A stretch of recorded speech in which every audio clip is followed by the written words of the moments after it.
When we think of Wagner's most famous melodies like the Wedding March or the Ride of the Valkyrie, we hear very muscular and propulsive, energetic music, which actually was what most music was at the time. When you hear the opening bars of Parsifal, it's like you're released into another world, which was certainly new at the time, and even now doesn't sound like anything else.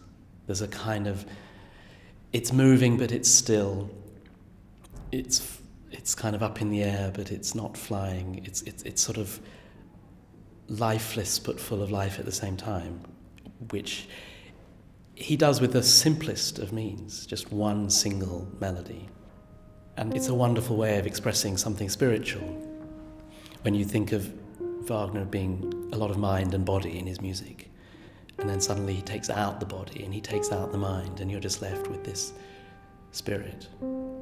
And I think when you hear that music, you're immediately transported to another world.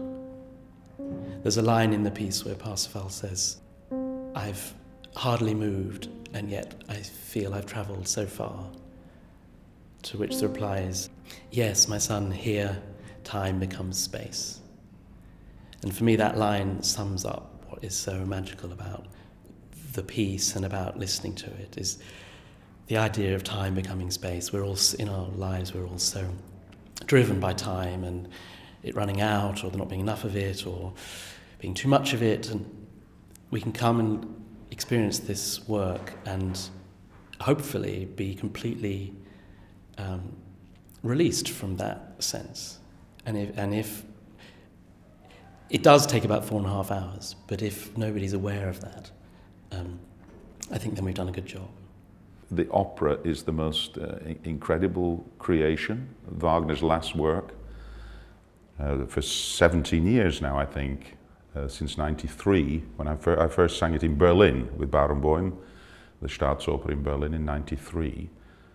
So I've sung it all over the place since then, at the Met and in Munich and Vienna and Bayreuth Festspielhaus, Covent Garden a couple of times. In the first act, Gurnemanz explains it all right from the beginning. Every detail of the story, he was there right from the beginning. He was Titurel's second in command way back, and he stays right through to the end of the story, the end of the third act, when everything is put right. The world is put right really by Parsifal himself, who is the pure fool, who puts right the disastrous situation, so that by the end of the piece all is united again, all is peaceful, and the world is put back on an even keel.